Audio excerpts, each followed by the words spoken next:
오늘 말씀의 제목은 돌아오면 회복된다. 일단 여러분들이 이렇게 돌아온 줄로 믿습니다. 먼저 오늘 생각할 것은 첫 번째로 그리스도인은 어디로부터 힘을 얻는 것인가? 당시 스가랴 시대의 사람들, 그 시대 사람들은 페르시아 제국의 치하에 어떤 식민지 속국처럼 살고 있었어요. 그러니까 마음이 위축되고 주눅든 상황이었어요. 그런데 하나님께서 오늘 이 말씀을 통하여 어떤 경우에도 흔들림 없는 강력한 힘을 주시는 것이에요. 모든 그리스도인들은 만군의 여호와의 말씀으로부터 힘을 얻는 것이에요. 그럴 때에 우리가 흔들림이 없어요. 흔들림이 없어요. 흔들림이 없어요. 이게 진짜 믿음이에요. 이런 이유 때문에 성경학자이자 신학자인 우리 R.C. 스프라울이 뭐라고 말하고 있는가 한번 보시겠습니다. 같이 보죠. 이 세상에서 가장 어리석은 것은 영원 불변하신 하나님의 약속들을 신뢰하지 않는 것이다. 여러분 그렇습니다. 하나님의 언약의 약속들을 신뢰하지 않는 것이 가장 어리석은 사람입니다. 만군의 여호와의 말씀으로부터, 언약의 말씀으로부터 힘을 얻는 사람이 가장 지혜로운 자요. 자기 실력과 자기 재능과 자기 능력과 자기 지혜로만 사는 사람이 정말 어리석은 자입니다. 그래서 그리스도인은 진정한 힘의 원천이 만군의 여호와의 언약의 말씀에 있는 것이에요. 이것이 오늘 6절에서는 이렇게 설명하고 있어요. 6절에서 뭐라고 있느냐? 6절 좀 보겠어요. 만군의 여호와가 이같이 말하노라. 이 일이 그날의 남은 백성의 눈에는 기이하려면 내 눈에야 어찌 기이하겠느냐? 만군의 여호와의 말이니라. 오늘 이 주님의 만군의 여호와의 언약의 말씀을 딱 내 것으로 삼고 돌아가시기를 원하는 겁니다. 그러면 그리스도인들은 어디서부터 힘을 얻는가? 만군의 여호와의 언약의 말씀인데, 그럼 구체적으로 그러면 오늘 돌아오면 회복된다고 그랬는데 이 회복의 원동력이 뭐냐? 회복의 원동력을 2절을 또박또박 같이 보겠습니다. 만군의 여호와가 이같이 말하노라. 내가 시온을 위하여 크게 질투하며 그를 위하여 크게 분노함으로 질투하노라. 아멘. 여기에 만군의 여호와께서 시온을 위하여, 이스라엘 백성들, 하나님의 백성들을 위하여 크게 질투하고 하나님의 백성들을 위하여 크게 분노함으로 질투하노라, 이런 말씀이 나옵니다. 이 질투한다는 말이 좀 독특하죠? 제가 이 질투라는 말을 전에 아마 카나라는 말을 쓴 적이 있는데 히브리어로 카나라고 그랬어요. 인간이 쓰는 질투라는 용어와 하나님이 쓰는 카나라는 용어가 다르다는 것이에요. 하나님의 카나는 질투와 시기가 아니라 열정과 결단이에요. 패션과 디터미네이션. 그러니까 하나님의 질투는 하나님의 선을 이루시는 행동적인 용어라는 것입니다. 그러니까 하나님께서 시온을 향하여 질투하시겠다는 그 말씀은 어떤 뜻인가? 구체적인 행동으로 옮기시겠다. 그러면 하나님께서 질투하셔서 구체적인 행동으로 어떻게 행동으로 옮기실 것인가? 그게 3절에 나와 있어요. 3절에 만군의 여호와 이같이 말하노라. 내가 예루살렘 가운데 거주하리니. 행동이죠. 예루살렘은 진리의 성읍이라고 일컫겠고 만군의 여호와의 산은 성산이라 일컫게 되리라. 아멘. 너무 귀한 말씀. 하나님의 질투를 통하여 예루살렘 성은 진리의 성읍이 된다. 과거는 어떻게 했느냐? 전에는 이스라엘 백성들은 저주받은 사람처럼 생각이 되었고, 바벨론이나 페르시아의 그 대단한 나라의 제국 사람들이 볼 때는 이스라엘 땅은 저주받은 땅처럼 그렇게 인식이 되어 있었는데, 이제 하나님의 거룩한 질투를 통하여 행동 양식이 되니까 무슨 일이 벌어지는가? 하나님께서 이 행동 양식으로 그 저주받은 땅 같은 곳을 진리의 성읍으로 바꿔주신다는 것이에요. 그러니 오늘 저와 이걸 좀 더 접목을 하면, 여러분 가정과 여러분 사업터와 일터가 이전에는 조롱받고 이런 힘든 거 있었는지 모르지만 오늘 마음의 소원을 해가지고 하나님 아버지, 내 사업이 진리의 성읍이 되게 하여 주십시오. City of Truth, City of God, 하나님의 도성이 되게 하시고 하나님의 사업이 되게 하시고 하나님의 Truth, 진리의 성읍이 되게 하여 주십시오. 한국교회가 다시 한번 진리의 성읍 되기를 바랍니다. 여러분 일터와 가정이 하나님의 성산, 거룩한 산, 은혜의 성산이 되기를 바라는 것이에요. 조금 더 들어가가지고 하나님이 그러면 이 하나님의 거룩한 질투를 통하여 우리를 진리의 성읍으로 만들어주시는 어떻게 하시는가? 하나님이 질투가 나올 때마다 자주 같이 연계되는 내용의 신명기 4장 24절에 이런 내용이 있습니다. 보겠습니다.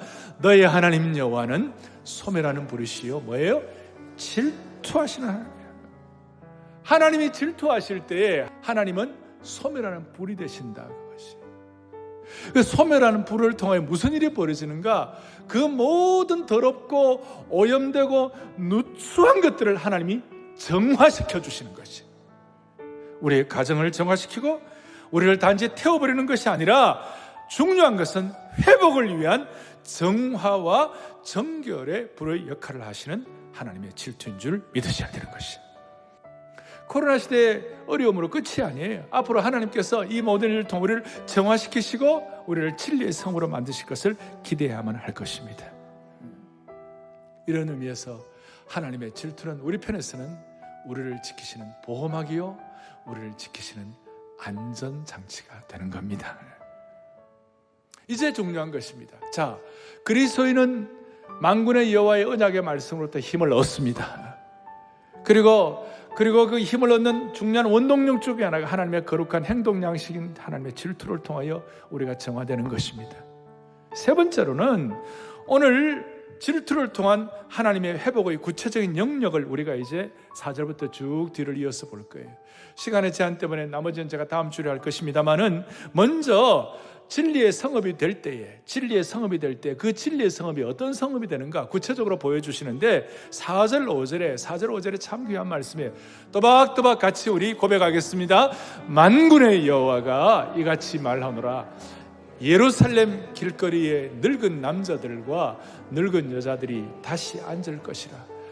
다 나아가 많음으로 저마다 손에 지팡이를 잡을 것이요. 5절 그 성읍 거리에 소년과 아멘. 그 성읍 거리에 소년과 소녀들이 가득하여 거기서 뛰놀리라.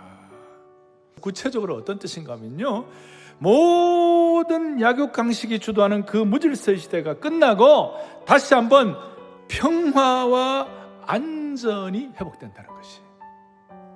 여러분 어디서 이런 확신을 얻겠어요? 정치를 잘한다고?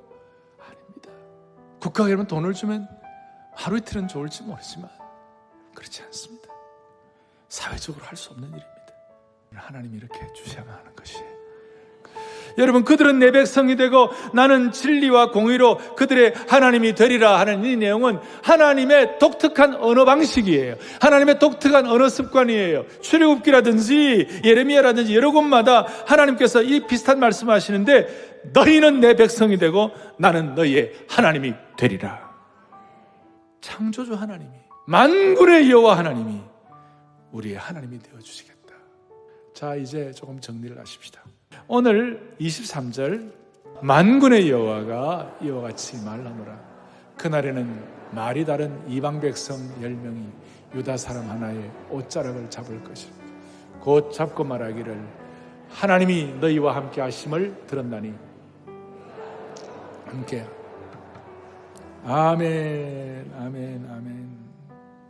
그 다른 번역서에 보면 이전에는 너희가 모든 민족에게 저주받는 사람의 표변이었다. 그러나 이제는 내가 너희를 구원할 것이니 너희는 복받는 사람의 표본이 될 것이다.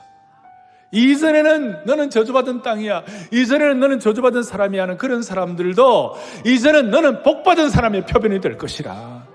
그걸 어느 정도 증거가 되는가 하면 이방 사람 10명이 하나님의 백성 한 사람의 옷자락을 붙잡고, 쉽게 말하면 오늘 23절 뒤에 있는 것처럼 하나님이 너희와 함께 하심을 들었다. 다른 말로 하면 우리가 늘 한 번씩 하는 얘기로 나도 예수 믿으면 당신처럼 잘 될 수 있겠는가. 저주가 아니라 축복받은 사람의 표본이 되기를 원하는 것이에요. 표관하는 은총을 우리 온 성도들 받아 누렸으면 좋겠습니다. 아니 그렇게 돼야만 하는 것이에요. 나도 예수 믿는 당신처럼 될 수가 있겠는가. 완전히 초회복, 초월적 회복의 은혜를 주시기를 바랍니다. 하나님께서 역사하셔서 이것이 우리의 고백이 될 수 있도록 한 분 한 분 붙잡아 주시기를 바랍니다. 할렐루야. 성경에 있는 비밀 응답 10가지를 이번에 얘기했습니다. 아무도 도와주지 않는데 살아남았어요. 내가 너와 함께 함이니라. 어디를 가든지 절대로 사실을 바로 본 겁니다. 세 번째는 뭡니까? 완전히 틀을 깨는 완전히 역발상을입니다. 여러분, 하나님의 응답은 반대쪽에 있어요. 모든 사람을 살리는 쪽으로 방향을 잡은 겁니다. 위기를 선택한 겁니다. 여러분, 승리한 사람들 위기를 선택했어요. 하나님의 능력 가진 사람은 싸우지 않고 이겨요. 오직 유일성 재창조다고. 여러분을 서밋으로 세우겠다. 아무도 못하는 데가 nobody. 아무 데도 길이 없어. no way. 그야말로 이제 찬스 다 놓자. no time. 갈 곳도 없어요. nowhere. 답도 없습니다. no answer. 거리로 보냈다니까요. 그리고 항상 마지막 10번째 붙잡은 게 있어요. 왜 우리는 이 일을 해야 됩니까? 하나님의 절대 주권, 하나님의 절대 계획. 왜 해야 됩니까? 절대 언약. 왜 가야 됩니까? 절대 여정. 왜 포기하지 않습니까? 절대 목표. 내 목표 아니에요. 하나님의 목표. 이걸 다윗이 딱 가지고 있었던 겁니다. 다윗이 이 힘 근원이 어디서 나왔냐는 겁니다. 세 군데에서 나왔어요. 첫째 뭡니까? 기도 콘텐츠를 가지고 있었어요. 나는 어떻게 기도한다 찾아내셔야 된다니까요. 여러분, 이 기도의 콘텐츠를 가지고 있는 사람은 외롭지 않습니다. 이 기도의 콘텐츠 있는 사람은 어디서도 괜찮습니다. 어떤 상황이라도 괜찮습니다. 정인, 전도의 콘텐츠를 가지고 있어요. 전도의 콘텐츠라니까 막 어렵게 생각하는데 이유를 알고 있었어요. 이유를 아는 자가 전도 콘텐츠를 가진 자예요. 왜 우리가 이 교회를 섬깁니까? 이유를 알아야 될 거 아니에요. 교회 콘텐츠를 가지고 있었어요. 다윗의 힘이 여기서 나왔어요. 내가 여호와의 집에 영원히 거하리로다. 24 불 켜진 교회. 여러분이 모여서 하나님의 능력을 받는 해막, 그것을 현장으로 가져가는 장막, 이게 힘의 근원이에요. 간단히 요약하겠습니다. 교회 콘텐츠 3가지. 첫 번째입니다. 다윗이 광야 교회 콘텐츠를 가지고 있었어요. 거기서요 찬양했어요. 거기서 말씀 보고 시를 썼어요. 거기서 영성과 기능을 갖췄어요. 거기서 작품 만들었어요. 거기서 뭐 한 줄 압니까? 서밋이 될 자격을 갖췄어요. 현장 교회 콘텐츠를 가지고 있어요. 언약궤 소문 들었습니다. 미스바 운동 소문 들었습니다. 그 뒤에 언약궤 얘기 들었습니다. 이날 이후로 여호와의 신에 크게 감동되니라. 여러분의 현장이에요. 찬양하는데 악신이 떠나가 버렸어요. 여러분의 현장 교회예요. 믿으셔야 됩니다. 악신이 눈에 안 보이잖아요. 여러분 가는 곳에 도망가 버리는 거예요. 여러분 가는 곳에 흑암도 도망가고 골리앗도 무너질 겁니다. 다윗이 마지막으로 가진 것이 성전 콘텐츠였어요. 왕 되자마자 한 게 뭡니까? 다윗성을 만들고 언약궤를 옮겼다니까요. 수많은 성가대가 모이고 백성이 모여 찬양하는 성전을 준비한 거예요. 전 세계 교회가 예배할 수 있는 교회, 여호와를 찬양할 수 있는 교회. 그걸 이 군인 다윗이요, 어릴 때부터 기도한 거예요. 결론을 내리겠습니다. 미리 응답받으세요. 미리 받아야 됩니다. 미리 보는 겁니다. 그게 기도 콘텐츠예요. 여러분이 기도 늘 하고 계시면요, 문제 오면 응답이 먼저 와요.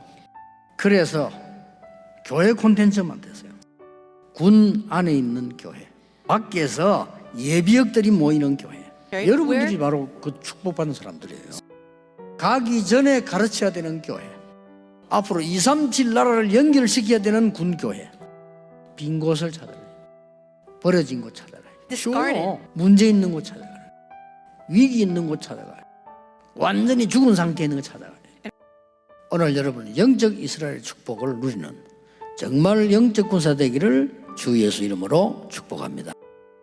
여러분은 주로 한 5가지 중요한 문제를 만날 겁니다. 이때 하나님이 우리에게 준 메시지가 있습니다. 나실린이라는 메시지를 줬어요. 이런 경우 우리에게 지금 특별한 일을 지금 만난 거예요. 여러분이 진짜 기도 응답 받는 언약을 잡으라는 겁니다. 그 방법을 이렇게 주었어요. 나실린 이렇게 준 겁니다. 한마디로 뭘 말합니까? 오늘 보면 쭉 읽어보니까 어떤 생각이 듭니까? 정말로 응답받을 수 있도록 하나님 앞에 간절한 시간표를 가져라 그 말. 예수님의 옷자락을 간절한 마음으로 붙잡은 거예요. 생에 딱 한 번인 기회에 예수님께서 지나가는 것을 맞추어서 소리를 지르는 겁니다. 네 믿음대로 될지어다 라고. 특별한 일이 생겼을 때는 특별 언약을 이루라는 거예요. 하나님의 특별한 언약을 붙잡았을 때 하나님께 기도할 때 놀라운 일이 일어난다는 거죠. 세상 것 완전히 끊어버리는 24, 25 영원이라는 이 맛을 보라. 要尝 우리에게는 특별 응답이 필요하단 말이에요. 出现 한마디로 그동안에 너무 당하기만 하는 그 악한 영적인 문제를 일으키는 블레셋을 막아라. 여러분을 부르신 이유는 특별 언약을 주시고 특별 응답을 주시고 특별한 전달을 하려고 부르셨다. 지금부터 여러분 체험을 한 5가지 기도 하셔야 됩니다. 나에게 병이 있다. 그죠? 어느 정도 기도를 시작하면 되겠냐 할 때요, 각인된 것 바뀌는 거죠. 각인된 것 때문에 그렇습니다. 고치려고도 하지 말고 몸을 치지 말고 언약 잡고 나가면 각인된 이 부분이 바뀌어버리면 너를 역사하기 시작해요. 也不要想 나에게도 큰 문제 올 수 있습니다. 이것은 응답보다도 내 상태가 바뀌도록 기도 시작합니다. 나에게 어떤 특별한 문제가 생겼다. 특별한 일이 필요하다. 문제 해결을 하지 말고 하나님의 나라 누리는 겁니다. 여러분, 치유 안 되는 사람들 그래서 안 됩니다. 잘 생각하셔야 됩니다. 要 오늘 仔细想 응답이 분명히 오는데 안 오는 이유가 있는 거 아니라 안 오는 게 아니라 못 찾은 거지요. 내가 문제 생기면 봐서 문제적을 자꾸 고치려고 합니다. 내 상태가 굉장히 중요해요. 우리가 병이 걸리면 당장 뭐 의사차 해결하고 이렇게 해야 되겠습니다만은 가장 중요한 그게 아니요, 각인된 것 바꾸는 겁니다. 나는 나실인의 언약을 잡겠다. 그래서 예수님께서 그래서 직접 말씀하여 하나님의 나라와 오직 성령으로 권능을 받는다. 이런 부분들을 정시기도 집중기도 속에 속합니다. 도전해 보세요. 문제 해결을 하지 말고 그 문제가 중요한 게 아닙니다. 나의 영적 상태가 중요해요. 또 우리는 뭐 특별한 걸 어떻게 뭘 이걸 뭐 어떻게 해야 되겠다가 아니면 특별한 상황에 놓이는데 이미 그러면 하나님의 나라 이루어지는 게 중요한 거예요. 기도 제목이 내가 만드는 것이 아니고 기도 제목이 만들어져요. 이게 굉장히 중요합니다. 이때부터 되어지는 기도가요 24입니다. 이러면서 영적 문제 가졌던 사람은 분명히 영적 힘이 생겨요. 병 때문에 고생했던 사람들은요 치유할 수 있는 제자가 된다니까요. 또 하나 때문에 이런 일이 막 벌어지지 않아요. 237 치유 서밋 만드는 그야말로 나실인 타임이 필요하다 이거예요. 나실인 센터가 필요한 거예요. 꼭 건물을 말하는 거 아닙니다. 나실인 타임이 필요한 거예요. 완전히 하나님의 능력에 집중하는 타임을 가져라 이거예요. 분명히 응답 올 거니까. 뭐 되도록요? 24 되도록. 많은 병든 자 방법 하나밖에 없습니다. 나실인 타임을 가져라 이 말이에요. 잘 알아야 됩니다. 여러분 영적인 병원 사람 그거 금방 온 거 아니에요 그거. 그렇죠. 나실인 타임을 가져라 이 말이에요. 쉽게 말하면 계속 이 사람 각인대로 싹 뽑아내도록 한번 시간표를 가져보라 이 말이에요. 우리 능력이 없잖아요. 이 타임을 가져라. 여러분 가는 길에 25 영원한 하나님의 나라들이 이루어져 나가는.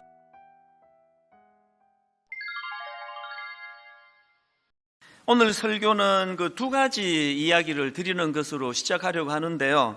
하나는 이제 지난 추석 연휴 때 돌아가신 어느 할머니 이야기입니다. 이 할머니가 그 의사분이신데요.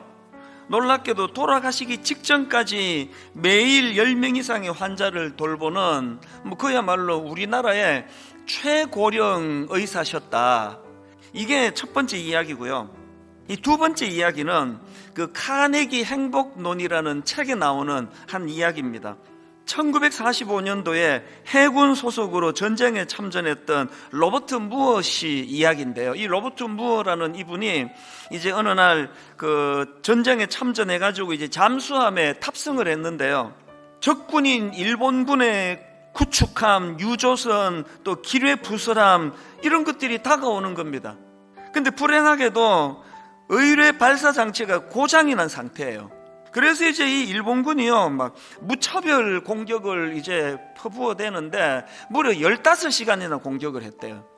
너무나 죽음의 두려움 앞에 막 온몸이 부들부들 떨리는 그런 시간을 15시간이나 보냈는데 기적적으로 살아난 겁니다. 그리고는 이제 이분이 그때 일을 회상을 하면서 이제 쓴 글이 있는데, 우리가 하고 있는 그 불평이, 원망이, 혹은 내가 하고 있는 고민들이 이런 일을 겪어본 삶과 죽음의 깊은 자리를 가보니까 너무나 부질없는 거라는 거예요. 너무나 하찮은 거라는 겁니다. 기억하라. 인생은 시시하게 살기에는 너무나 짧다. 성경에 보면요, 이렇게 시시한 것에 매달려 인생을 허비해버린 사람들이 뭐 가끔씩 등장을 하지 않습니까? 그 중에 뭐 맨 앞에 제일 어리석은 사람을 꼽으라 그러면 저는 뭐 삼손이 절대로 1등, 2등 그 놓치지 않는다 생각합니다. 세상에 하나님이 그렇게 놀라운 힘과 능력을, 사명을 감당하려고 부여해 주셨는데 그 여자 꽁무니 쫓아다니다가 그냥 인생이 망해 눈 뽑히고 비참하게 인생을 끝내는 게 삼손 아닙니까? 삼손이 제게 준 결정적인 메시지는 이겁니다. 자기 아내 말고 다른 여자한테 기웃기웃거리다가 눈 뽑힐 줄 알아라. 이게 삼손이 저한테 주는 메시지입니다. 어리석은 사람이 또 하나 더 나오는데 사울왕입니다. 다윗이 골리앗을 물리치고 막 민족의 영웅이 돼서 그렇게 떠받드는 걸 못 견뎌가지고 그렇게 질투의 화신이 돼서 그 아까운 인생을 다 허비해버리잖아요. 이 사울왕은 저에게 부교역자한테 질투하지 마라. 그 부교역자한테 질투하면 그 비참해진다. 그러니까 이런 메시지를 제가 받았습니다. 저는 우리 아이들에게도 그렇고 우리 젊은 교역자들한테도 그렇고 종종 해주는 이야기가 있는데요. 인생은 자동차 기름이 한정된 차를 몰고 목적지로 가는 것과 같다. 그런데 이게 문제가 뭐냐 하면은요, 우리 자동차는 기름 떨어지면 휴게소 가서 바로바로 채울 수 있지만 인생의 항로에는 중간에 기름 넣을 곳 없습니다. 그렇기 때문에요, 인생이 뭐 여기도 기웃거리고 저기도 기웃거리고 이럴 여유가 없습니다. 어떻게 우리가 인생을 삼손처럼 그렇게 기웃기웃거리며 그렇게 살 수 있겠냐고요. 이런 의미에서 저는 오늘 이 본문 말씀이 제 인생의 말씀이거든요. 사도행전 20장 24절, 내가 달려갈 길과 주 예수께 받은 사명 곧 하나님의 은혜의 복음을 증언하는 일을 마치려 하면은 나의 생명조차 조금도 귀한 것으로 여기지 아니하노라. 지금 이게 사도 바울이요, 미사역으로 쓴 거 아닙니다. 이 본문 바로 앞에 22절을 보십시오. 보라, 이제 나는 성령에 매여 예루살렘으로 가는데 거기서 무슨 일을 당할는지 알지 못하노라. 오직 성령이 각 성에서 내게 증언하여 결박과 환난이 나를 기다린다 하시나. 그러나 본문 24절, 내가 달려갈 길과 주 예수께 받은 사명 쭉 나오는 거거든요. 저는 오늘 이 본문 말씀을 가지고 그 시시하게 살지 않기 위해서 인생이 구비해야 될 한 3가지 종류를 제가 좀 준비를 했는데요. 첫째가 뭐냐? 흔들림 없는 삶의 방향. 제가 부연 설명으로 목적지를 안다는 것, 이렇게 제가 부연 설명을 달았는데요. 오늘 여러분 얼마나 열심히 사십니까? 그런데 이게 그냥 열심히 노를 젓기는 졌는데 제자리만 뱅뱅 도는 것 같은 그 인생 아닙니까?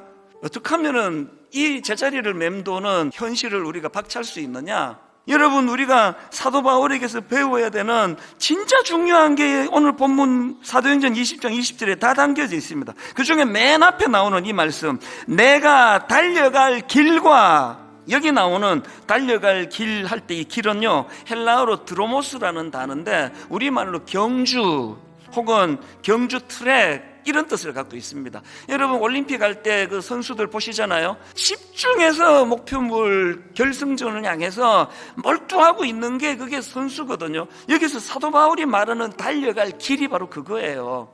그런가 하면은 두 번째로, 여러분 시시하게 살지 않기 위해 하나 더 구비해야 되는데 그게 뭐냐? 수행해야 될 역할이 있다는 걸 인식하는 거예요. 20장 24절 바로 그 다음 내용이 그거 아닙니까? 내가 달려갈 길과 그 다음에 주 예수께 받은 사명. 사도 바울이 끝까지 시시하지 않을 수 있었던 건요, 자기가 만든 사명이 아니라 주님이 주신 사명이 있었기 때문이거든요. 그래서 저는 사도 바울에게 감동이 되는 게 빌립보서 1장 21절부터 하면 내용이 너무 감동적이에요. 이는 내게 사는 것이 그리스도니 죽는 것도 유익함이라. 그러나 만일 육신으로 사는 이것이 내 일의 열매일진데 무엇을 택해야 할는지 나는 알지 못하노라. 내가 그 둘 사이에 끼었으니 차라리 세상을 떠나서 그리스도와 함께 있는 것이 훨씬 더 좋은 일이라 그렇게 하고 싶으나 내가 육신으로 있는 것이 너희를 위하여 더 유익하기 때문에 내가 오늘도 살려고 이렇게 애를 쓴다. 죽음과 삶 사이에 끼어 있다는 거예요. 나 자신을 위해서는 이렇게 고난스럽고 힘든 이 땅 빨리 정리하고 천국으로 가 주님 곁에 가는 게 내게 훨씬 유익하지만, 그러나 나는 더 살아내기를 원한다. 너희들에게 내가 유익하기 때문이다. 이게 하나님 주신 사명을 이해하는 사람이에요. 마지막 세 번째로 시시한 인생이 되지 않기 위하여 하나 더 갖추어야 되는데요, 죽음에 대한 이해. 제가 부연 설명하기를 돌아갈 본향이 있음을 안다는 것.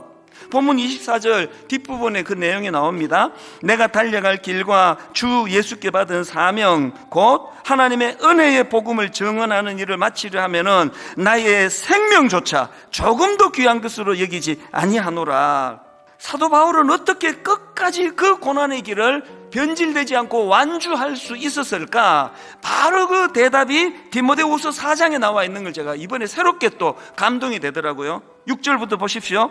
전제와 같이 내가 벌써 부어지고 나의 떠날 시각이 가까웠도다. 나는 선한 싸움을 싸우고 나의 달려갈 길을 마치고 믿음을 지켰으니. 아니 이게 지금 이게 임종 직전, 죽음 직전 아닙니까? 어떻게 이런 죽음을 앞두고도 흐트러짐이 없이 나의 달려갈 길을 내가 이제 다 마치고 이제 정리할 때라고 말할 수 있었나 보니까 8절에 이렇게 나옵니다. 이제 후로는 나를 위하여 의의 면류관이 예비되었으므로. 저는 이 두 마디가요, 이제 후로는 이 죽음이 끝이 아니라는 겁니다. 이 땅에서의 사명을 많이 감당한 자들에게 주시는 의의 면류관을 사모하는 마음이 사도 바울에게 있었던 겁니다. 사도 바울은 죽음을 어떻게 인식하느냐? 의식을 잃은 사람의 코 밑에 대해서 정신을 번쩍 들게 하는 화학 물질 같은 것이다. 자, 이게 무슨 뜻인지 그 다음 내용을 한번 보십시오. 이 죽음은 의식을 잃은 사람들을 냄새로 깨어나게 하는 약과 같은 것이다. 그래서 신자는 죽든 살든 결과와 무관하게 늘 죽음을 이긴다. 예수 그리스도께서 죽음을 이기셨기에 이제 죽음이 할 수 있는 일이라고는 우리를 지금까지보다도 더 행복하고 더 사랑받는 존재가 되게 하는 것뿐이다. 현대인들이 지금 이 죽음에 대한 정리가 잘 돼 있지 않아서 인생이 이렇게 혼란스럽고 타락하고 방종하고 그렇게 된다는 겁니다. 이 땅이 전부인데 막 그냥 남편 아내 막 숨겨가면서 막 한 여자랑 내가 만족이 돼? 어떻게 내가 한 남자로 끝낼 수 있냐고. 막 누려야지, 즐겨야지, 돈 벌어야지. 그렇게 집착하다가 허무하게 끝나버린다는 겁니다. 결론을 저는 이렇게 맺기를 원합니다. 제가 때때로 텅 빈 들판에 혼자 서 있는 것 같은 그런 고독을 느낄 때가 자주 일어납니다. 이게 인생입니다. 여러분, 인생길 가다가 이런 그 블랙홀 같은 데 이렇게 쑥 빠져들어갈 때도 있는가 하면 그런 어떤 결정적인 어떤 일이 아니더라도 결국 혼자구나. 이게 인생입니다. 혼자가 아닙니다. 제가 시카고에서 너무나 인생의 밑바닥을 괴로워할 때 주님이 영적으로는 손을 내밀어 주셨고, 교회에서 수많은 믿음의 형제자매 어른들이 저를 실제로 껴안아주고 등을 두드려 주는 그 은혜를 입었기에 오늘 이 자리에 제가 설 수 있게 된 거거든요. 하나님의 주신 복음은 영원히 춤을 추는 거고, 영원히 자유하는 거고, 영원히 진리를 얻어서 쉼을 갖게 되는 겁니다. 그래서 기독교는 다른 말을 하면 안 돼요. 믿음은 들음에서 난다 그랬습니다. 말씀이 육신이 되어 이 땅에 오신 예수 그리스도에 관하여 들음으로 말미암아 자꾸 믿음이 여러분 영혼을 충만케 만들어줘야 되는 겁니다. 그래서 구원받은 하나님의 자녀들은 시간을 예배 중심으로 여러분이 움직이기 시작하면 성령의 역사가 자연스럽게 따라오는 겁니다. 성령의 역사는 여러분에게 성령 받으라 해서 성령이 오는 게 아닙니다. 말씀이 육신이 되신 예수 그리스도에 관하여 듣게 되면, 복음에 대해서 듣게 되면 성령의 역사는 저절로 오는 겁니다. 예수님이 뭐라고 말씀하셨습니까? 이 땅에 육신의 떡으로 사는 게 아니다. 여호와 입으로 나오는 말씀의 떡을 먹고 사는 것이 승리하는 길이다. 그 말씀에 육신이 되신 그분의 살과 그분의 피를 먹는 자는 영적인 눈을 열고 이 땅을 정복할 수 있고 다스릴 수 있고 충만할 수 있고 번성할 수 있는 하나님의 힘을 갖게 된다. 가진 자를 이기고 권력을 이기는 하나님의 힘을 가진 자, 가난함을 벗어날 수 있고 부자들을 능히 이길 수 있는 영적인 힘을 가지면 되는 것이다. 근데 오늘날 수많은 목사님들과 수많은 성도님들은 왜 그렇게 점점점 타락해 가는 것입니까? 왜 그렇게 어두움 속에서 길을 잃어버리고 사는 것입니까? 싸움질이나 하고 이간을 하고 서로 못살게 굴고 왜 그러는 것입니까? 성령을 받지 않아서 빠져나올 힘이 없는 겁니다. 반드시 여러분이 창세기 3장으로부터 묶여있는 그 죄의 권세에서 해방되어져야 흑암의 권세로부터 벗어날 수 있게 되는 겁니다. 근데 오늘날 창세기 3장이 아주 먼 옛날 전설의 고향으로 생각하고 있으니까 문제입니다. 여러분, 창세기 3장 15절은 아주 먼 옛날 아브라함 것이요 모세 것이 아닙니다. 여러분의 것이 되어야 됩니다. 그래서 창세기 3장 원죄에서 죄 사슬로부터 해방받으라고 창세기 3장 15절 여자의 우선 메시아 그리스도를 가지고 뱀의 머리를 밟는 자를 하나님은 내가 너와 함께함이라. 그래서 이사야 41장 10절에 너는 두려워하지 말라. 뱀의 머리를 밟으면 두려워하지 말라. 주는 그리스도시요 살아계신 하나님의 아들이라고 고백하는 너는 결단코 세상을 두려워하지 말고 사람을 두려워하지 말라. 내가 너와 함께함이라. 놀라지 말라. 나는 네 하나님이 됨이라. 내가 너를 굳세게 하리라. 참으로 나는 너를 도와주리라. 나의 의로운 오른손으로 너를 붙잡고 있을 것이다. 영원히 너희들과 나는 떠나지 않고 함께할 것이다. 영으로 이제는 함께할 것이다. 진리의 영으로. 이걸 약속한 게 오늘 본문입니다. 그분이 드디어 우리와 이제는 그리스도를 통해서 함께하게 된 것입니다. 그리스도 속에는 참 왕이 계셔서 그리스도 이름으로 마귀의 일을 멸하는 권세를 갖게 되는 것이고, 그리스도는 바로 우리의 대속물이 되어주시고 우리 대신 죽으셨기 때문에 우리는 이제는 영원한 생명을 갖게 된 것이고, 하나님 만나는 길이 끊어졌었지만 이제는 하나님 만나는 길이 그리스도로 말미암아 열리게 된 것입니다. 그래서 이제는 그분이 우리를 새하늘과 새 땅에 이주시키려고 우리와 함께 하시겠다라는 거예요. 그래서 언제나 우리는 물어야 됩니다. 거바디서 어디로 가십니까? 하나님의 나라와 의를 향하여 간다. 저도 가겠습니다. 이래야 이게 정상이고, 그 성령의 사람이요. 맨날 예수 믿는다고 하면서도 믿음의 반대로 살잖아요. 원망, 불평, 핑계, 쟁쟁거리고 쫀쫀하고 지저분하고, 그걸 그냥 사로잡아 막 불태워버리고 밟아버리고 막 비벼서 지구로 떠나가거라 하고. 그럼 멋있어요 여러분. 기독교인들이 이걸 안 하고 욕망의 세례를 받아가지고 더 이상해지는 겁니다. 세례가 뭡니까 여러분? 옛사람을 죽이라는 겁니다. 옛사람을 깊이 물에 잠그라는 것입니다. 그리고 새로운 피조물이 되었다라는 것입니다. 하나님의 자녀가 되었다라는 겁니다. 이제는 너의 시간표가 끝났고 하나님의 시간표로 살아라는 겁니다. 근데 우리는 나로 살고 있잖아요. 나라는 옛사람을 깨트리지 않고는 하나님 만날 길이 없는 겁니다. 그래서 하나님 만나는 길이 되어주신 예수 그리스도를 영접하고 옛사람을 예수와 함께 십자가에 못 박아버려라. 그리하면 네가 산 것이 아니라 네 안에 그리스도가 사시게 된 것이다. 여러분, 옛사람 바꿔야 돼요. 여러분이 옛사람으로 살면 가정 문제 해결 안 됩니다. 밥상에서부터 이미 삐그덕거리고 이리 같은 눈빛으로, 예리한 눈빛으로, 날카로운 칼날 같은 입술로 서로 막 죽이는 겁니다. 들여다보세요 진짜 여러분. 이게 인간인지 이게 삶인지. 처절하게 지금 우리는 농락당하고 하나님이 주신 삶의 축복을 다 상실해버린 채 이상하게 살고 있잖아요. 오늘 여러분의 집을 영적 싸움하는 집으로 만드십시오. 그래야면 하나님은 여러분을 위하여 싸워주시고 여러분 발 앞에 마귀를 무릎 꿇게 만드시고 예수 그리스도의 은혜가 여러분에게 넘치도록 축복해 주시는 것입니다. 다시는 실패할 수 없는 자리로 이제는 여러분이 우뚝 서게 되는 것입니다. 그러려면 오늘 여러분 성령 충만을 여러분 받으십시오. 성령 충만을 체험하면 성경에 복음이 확 다 보인다. 영적 싸움하면 하나님은 충만케 하십니다. 그래야면 하나님의 능력을 소유하게 되고 맛을 보게 되고 여러분은 증인이 되고 전도의 문이 열리게 되는 것입니다. 자신과 영적 싸움, 환경과 영적 싸움, 사탄과의 영적 싸움을 진행하는 자들에게는 오직 성령 충만을 받을 수 있는 자격을 갖춘 자가 되는 것입니다. 이 진리가 이제는 여러분의 것이 되었으니 하나님의 은혜를 헛되이 받지 말고 사실적으로 받아라. 은혜 받을 만한 때가 되었다. 지금은 바로 구원의 날이다. 영접하는 자 곧 그리스도 그 이름을 믿는 자들에게는 하나님의 자녀 되어지는 권세를 우리에게 주신 것이다. 우리가 그리스도를 영접함으로 말미암아 우리 안에 성전 삼으시고 성령으로 우리와 항상 함께 계신다. 그 그리스도는 진리의 영이라. 죄와 사망의 법에서 우리가 해방을 받는 진리의 성령이 우리 몸에 와 있는 것이다.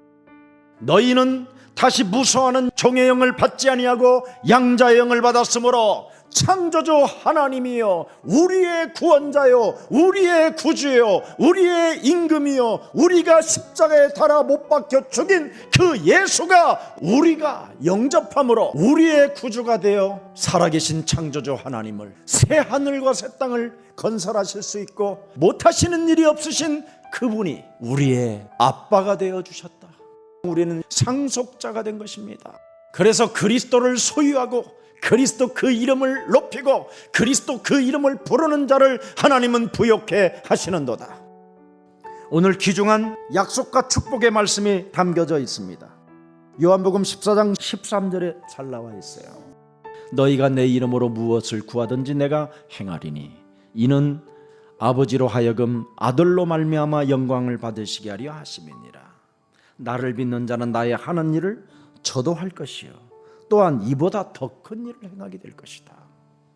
무엇으로? 이름으로 된다 이 말이에요. 이름으로. 예언 약속이며 허락으로서 우리는 이미 응답을 지금 받아놨다 이 말입니다. 그래서 무슨 일이 있어도 여러분은 영적인 것을 육신적으로 만들지 않고 하나님의 나라와 의를 위하여 구하고 찾고 두드린다면 모든 것을 하나님이 여러분에게 채워 흔들어 넘치도록 축복해 주시는 것입니다. 그래서 오늘 본문 14장 15절에 너희가 나를 사랑한다면 나의 계명을 지키라는 겁니다. 이게 그래서 그리하면 사랑하게 될 것이다. 나의 계명을 지키면 십자가에 달려 죽은 그 예수를 네가 너무너무나 깊이 사랑하게 될 것이다. 이것이 이루어지려면 먼저 믿어야 한다라는 겁니다. 내가 죽인 예수, 저 예수가 하나님이 나의 주가 되게 하셨다. 믿어야 된다는 겁니다. 두 번째는 그리스도 이름을 가지고 자신과 세상과 사탄과 영적 싸움이 있어야 믿어진다라는 거예요. 그리고 계명을 지키려면 진짜 그리스도 그 이름 하나를 사랑해야 된다라는 거예요. 이제는 여러분이 그리스도를 사랑하고 그리스도를 믿고 그리스도의 이름을 가지고 자신과 세상과 사탄과 영적 싸움을 하십시오. 그러면 여러분에게는 모든 것이 열리는 겁니다. 오늘 이 축복이 여러분의 것이 되기를 축복합니다. 아멘. 전 세계가 코로나19로 말미암아 큰 혼란과 어려움을 가운데 있습니다. 일상생활의 불편함은 말할 것도 없고 하루아침에 사업이 무너져서 가게가 문을 닫고 수많은 사람들이 실직을 당하는 심각한 경제 위기가 맞고 있는 것입니다. 여러분, 우리 인생에는 중요한 문제들이 많이 있습니다. 먹고 사는 문제도 중요하고 자기의 꿈을 이루고 성공하는 것도 중요합니다. 그러나 그러한 것들이 인생들에게 가장 중요한 것은 아닙니다. 예수님께서 뭐라고 말씀하셨습니까? 사람이 만일 온 천하를 얻고도 제 목숨을 잃으면 무엇이 유익하리요? 사람이 무엇을 주고 제 목숨과 보겠느냐. 인자가 아버지의 영광으로 그 전사들과 함께 오리니 그때 각 사람에게 행한 대로 갚으리라고 말씀하셨습니다. 여러분, 우리 인생에는 끝이 있습니다. 누구든지 이 땅에서 삶이 끝나면 하나님의 심판이 앞에 서게 되는 것입니다. 그러므로 이 세상살이 동안에 가장 중요한 것은 예수님을 믿고 구원받는 것입니다. 성경은 한 번 죽는 것은 사람에게 정난이치요 그 후에는 심판이 있다고 말합니다. 또 예수님께서는 선한 일이 행한 자는 생명의 부활로 악한 일을 행한 자는 심판의 부활로 나오리라고 말씀하셨습니다. 여러분, 사후세계의 현실을 우리는 분명히 알아야 됩니다. 이 땅에 사는 동안에 하나님은 말씀을 주시고 주의 종들은 통해 천국에 대한 비밀을 전하게 하시고 구원도 받도록 다 예배해 놓았을 것입니다. 이러한 주님의 조치를 무시하고 난 다음에 음부에 내려가서 아무리 고함쳐도 아무 소용도 없는 것입니다. 그러므로 사람이 이 땅에서 사는 동안에 중요한 일은 예수님을 구주로 영접하시고 구원을 받는 것입니다. 형편이 아무리 힘들어도 예수님이 우리와 함께 계시면 소망이 있는 것입니다. 어떤 국가든 어떤 사회든 어떤 개인이든 예수님을 믿을 때 소망을 가질 수가 있는 것입니다. 그런데 성경에 보니까 십자가에 달리고 예수님을 보고 많은 사람들이 조롱하고 비웃었다고 되어 있었습니다. 예수님은 십자가에서 내려올 수 없었습니다. 예수님은 남은 구원하였으나 자기는 구원할 수 없었습니다. 왜 그럴까요? 그것은 바로 우리를 사랑하였기 때문입니다. 예수님께서는 그 자리에서 당장 12명이나 되는 천사를 불러서 자신을 구원할 수가 있었습니다. 그런데 우리를 죄악과 죽음과 절망의 건지의 시래라는 간절한 소원이 있었기 때문에 처참한 고통 속에서도 십자가에서 내려오지 못하신 것입니다. 여러분과 나를 대신해서 십자가 형태를 걸머지고 배를 흘려 죽어야만 여러분과 나의 죄를 대속할 수 있기 때문인 것입니다. 만일 예수님께서 십자가에서 내려오셨더라면 오늘 여러분과 나는 소망이 없습니다. 여러분과 나는 죄 때문에 영원히 멸망받고 죽었어야 합니다.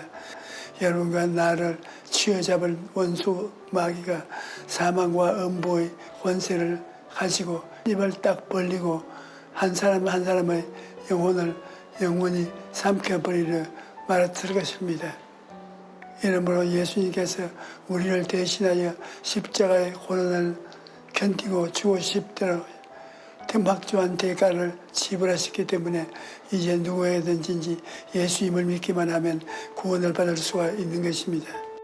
54장 1절에 보면 오라 너희 모든 목마른 자들아 물로 나오라 돈 없는 자도 오라 너희가 와서 사 먹되 돈 없이 값 없이 사와서 포도주와 저절사로 말씀합니다. 여러분, 돈이 없는데 무슨 값을 주고 삽니까? 그런데 값을 예수님이 우리를 위해서 지불해 주시기 때문에 우리는 값없이 믿음으로 구원을 얻을 수가 있는 것입니다. 여러분, 구원을 받기 위해서 가장 중요한 것은 자기가 죄인인 것을 시인하는 것입니다. 나는 죄를 지은 적이 없다. 내가 무슨 죄를 지었느냐고 변명하면 번버림 당하는 것입니다. 그러므로 구원은 하나님의 은혜를 주시는 것입니다. 오늘날 누구든지 예수님을 믿기만 하면 구원받는 것입니다. 셋째로 예수님은 우리를 구원하실 뿐 아니라 우리와 늘 함께 계시다는 것입니다. 예수님은 33년 동안 인간의 몸을 입고 사셨으나 죄는 없었습니다. 그런데 우리의 죄를 청산하시기 위해 죽으시고 부활하시고 하나님 보좌 우편에 앉으셨습니다. 이 땅에서 사역하실 때 예수님의 권세와 현재 보좌에 앉으신 예수님의 권세의 차이는 말할 수 없이 큽니다. 예수님께서는 십자가에서 마귀의 권세를 다 멸했기 때문에 오늘날 하나님의 보좌 우편에 앉으셔서 우리의 마귀의 억압에서 해방시키시고 오중보험과 은혜를 베풀어 주신 것입니다. 그러므로 오늘날 우리가 예수님의 십자가를 바라보고 용서와 의를 보고 얻고 성령 충만을 얻고 치료와 건강을 얻고 아브라함의 복과 형통을 얻으며 부활과 영생 천국을 얻게 되는 것입니다. 여러분, 예수님을 믿고 영혼이 잘 되면 범사에 잘 되고 강건한 복도 받게 되는 것입니다. 예수님은 우리 죄를 씻어주시고 영생 천국을 주실 뿐만 아니라 현재 우리와 함께 하시고 우리를 도와주시는 것입니다. 나는 우리 성도 중에 내성마비 아들을 두시고 부러지가 기도하여 응답받는 간증을 들어본 적이 있습니다. 그럴 때 그 부모님들이 우리 교회에 나왔습니다. 믿음은 들음에서 나며 들음은 그리스도의 말씀으로 말미암아 하나님 말씀을 듣고 난 다음 그 어머니가 그 기도하기 시작한 것입니다. 목숨을 바치고 부러지셨는데 간절하게 집중적으로 부러지셨으니 기도하기만 하면 그만 그 부러지신 가운데 성령을 받아서 방언을 하면서 기도하는데 남편이 그 옆에 있었는데 자기 몸이 다 찌릿하더랍니다. 몇 시간을 그렇게 기도하기도 하고 눈물과 땀을 흘리며 범벅이 되어서 아기가 있는 방에 들어갔는데 그 아이가 일어나서 걷고 있은 것입니다. 여러분, 주님께서는 지금도 하나님 보좌의 우편에 살아 계셔서 우리를 돕고 계신다는 것을 알아야 합니다. 그러므로 어려움을 당할 때 낙심하지 말고 주님께 도움을 청하십시오. 그러면 오늘날도 주님의 기적을 베풀어 주시는 것입니다. 사랑하는 성도 여러분, 오늘날 우리는 여러 가지 어려움 가운데 있습니다. 그러나 역사의 주관자는 하나님이시기 때문에 어떠한 형편에도 하나님을 굳게 믿어야 합니다. 그리고 예수 그리스도의 십자가 은혜로 말미암아 받은 구원을 등한히 여겨서는 안 됩니다. 우리는 늘 구원의 은혜에 감사해야 되는 것입니다. 또한 신앙생활에 있어서 세상과 타협하지 말고 전심을 다해 하나님을 섬겨야 할 것입니다. 오늘 오신 여러분 모두가 그런 삶을 살게 되시기를 주의 이름으로 축원합니다. 할렐루야.